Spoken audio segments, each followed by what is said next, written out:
All right, so what do you think? Is this normal or nope? I had this happen this last week, and I have gotten, I don't know if I'd say so bad or so good. I had two people at my front door, and I got that door. We kind of put the blinds down a little bit, but it's a glass front door. I like it. Lets in a lot of light. It's very nice. But the only problem is sometimes when people come up to your door, I was standing there in my kitchen. These two guys came in. I had the shades halfway down, so you probably could see through the door and see my feet. And they were, I've disabled my doorbell, so that doesn't even work. So they were knocking on the door because they realized they weren't getting any ding dong out of me. And they were just standing out there, and I was just standing there. I'm like, you know what? No, I'm not going to answer the door. I'm like, hey, I don't know who these guys are. And my wife, you could see on the little front door camera. So I don't know who they were. They were just like two regular dudes. They were giving me like prayer hands, like, please open the door. I'm like, no, not opening it up. Yeah, I'm the same way now. I used to, if I looked out the window or if I was outside and then I walked in and I knew they saw me and they're knocking on my door and I didn't know, I don't know who they are. I don't answer. I just anymore. don't. No, you got to set up an appointment. Well, this was the day after you saw the politicians got assassinated. Yes. They answered their door in the middle of the night. And so that's fresh in my head because was just watching the news and here's two guys just knocking on my, I'm like, not today. Not today. I am not opening my door for anybody. Or if I look at my camera and I see somebody at my door that I don't recognize and I didn't order any Uber Eats, I'm not doing takes me it. out my game. I got my day going. I got things going on. I got a plan. I've set my schedule up, and you were not part of the schedule. So if I knew you, you would be texting me. Yes. Right. Yes. If I don't get no text, then I'm not answering the door. It's just not going down like that. The thing that's tricky that happens to me sometimes, I'll be expecting company and I won't have my phone on and I'll be cleaning or whatever, getting ready, and I'll hear a knock and I'll just answer it thinking it's my friend or my girlfriend, and it's somebody with a clipboard or solar panel people. No, I don't need that. Yeah, it's really solicitors or whoever these guys were. I don't even know what they wanted. But yeah, I'm just curious how many other people refuse to answer their door now, and I'm to that point where I don't answer the door, and even if they see me, I'll wave and be like, yeah, I'm not opening. No. And they'll be like, what are you doing? I'm like, I'm not opening the door. I don't want whatever you're trying to sell me. Yeah, I'm like, whatever you got, you can, if you know me well enough, text me and we'll address it that way and I'll set something up for a time where I'm prepared for you. But otherwise, I got no shame. I'll just sit there, I'll wave at them. They're like, open the door. I'm like, no. No. We work with loose cannon Sinicki over here. How do I know she didn't say something crazy on the radio? Right. Oh, she definitely did. And they're systematically picking us off one apiece. You're the easiest to kill, so they get you first. The easiest to kill. Jason Pennington, the easiest man to murder.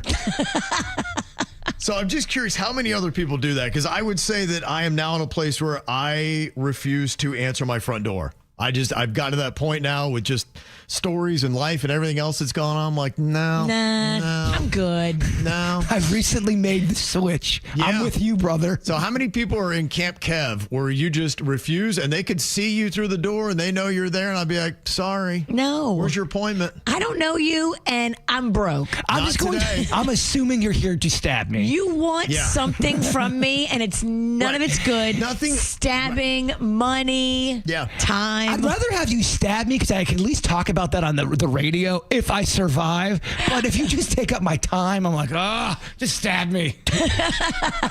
Okay, so am I normal or am I abnormal with this? I just asked KVJ TV on YouTube, do you refuse to answer your front door? 78% of people said yes. There you go. It's kind of a lesson to anybody. It's just going door to door or whatever. Just not today. Like nobody's, in today's day and age, people are not having it. People are scared. Right. They don't want whatever you're selling them and they're afraid you're going to hurt them. It's fear and annoyance. Yeah. Fear yes. There's never anything good. Where there's been an unsolicited knock at my door, I've never been like, gosh, I'm so glad I answered that door. Not one time in my life have I said that. I got to a point, I'm like, why am I answering the door? Do you think small towns are like that? Do you think they still open their doors for people they don't know, or do you think they've even made a switch? I don't know. That's a great question. I don't remember, it was a different era. I mean, I haven't lived in a small town in 30 plus years, so I don't really know. But then you didn't have the solicitors. You didn't have that kind of stuff. Typically, if somebody showed up, it was my friends. A neighbor. We would have people bring over food if they had made something extra. Like, hey, do you want this? It was actually nice things. When I was a kid, you would answer your door and there was something pleasant on the other end of it. Since I've left that small town, there's never been one thing pleasant on the other end of that door. I just stopped. It's kind of like the mail. It's very rare you get something cool in the mail. You're right. Unless you get like a check. Oh, that's cool. I know. I was waiting for that state check, the one that they owe me money. Yes. And I thought I got it yesterday. So I'm opening it up. I'm like, let's see how much it is. Nothing but more paperwork that I have to write out, then mail. Oh, the check is not in the mail. It was not weekend party money, baby. You had to fill out more paperwork? I did not. I looked at that for 1 second. Like, nope, not tonight. This normal or nope, it says my boyfriend leaves a pair of socks and underwear in his glove compartment in his car. Smart, but not normal.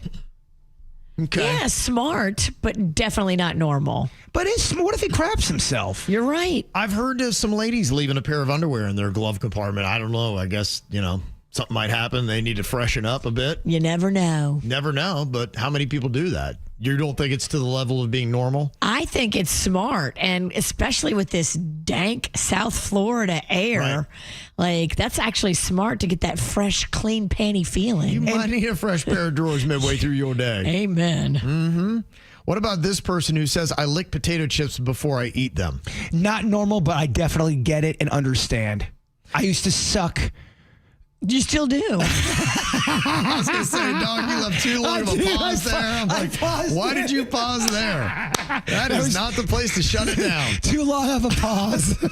I used to suck the cheese off of a Dorito.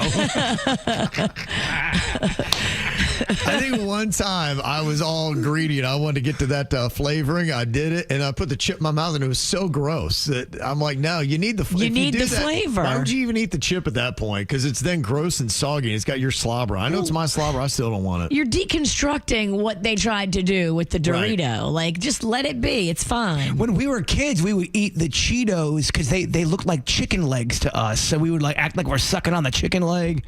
I should have said that. Never mind. What a weird family. Denny's, please edit that out. Chicken leg? And edit out the I suck part 2. We got to clean that up for him. Couple edits in that one. Normal or nope on this one. This person said, I will open and close the fridge repeatedly, hoping new food appears. Normal. I do that a lot too. Do you really? I know what's in there. I just looked 30 minutes ago, but I go back and I'm like, well, maybe it'll be different. Or maybe I can take that ice cube, turn it into, there's some corn. I don't know. Maybe there's something I can whip up. There's some freezer burnt corn in the back. You do. You start to see the broken food you have. Corn got icicles on it. Oh. Okay. I'll see if that's normal or not. Let KBJ TV decide on that. This person said, I will rewatch a show I've already seen just for comfort. Oh, a normal for me. I go to bed to The Office a lot. It's my trying to unwind for an hour before I go to bed. I love it. Yeah. I think since the pandemic, people started doing that. People got into things to find some kind of comfort, even though, like, I'm not surprised by this, but it just brings, and there's some shows now, the Ted Lassos and whatnot, that the S-Bombs Creek, those kind of shows, you just put them on and you've seen it, but you're like, okay, it makes me feel good. It's kind of like a song, like you would. TV's almost become the same way. I have a new rule. I don't watch anything heavy past 7p now. I was watching body cam videos. These body cam videos can get pretty just sad and weird, and it makes you feel weird about life. You should not be sitting there watching a bunch of body cam videos. Not at 9p. No, not good timing. All right, so is opening and closing the fridge repeatedly hoping new food appears normal? 63% of people say it is. Yeah, I think How about it's a that? thing. This is how we do. It's the KBJ Show.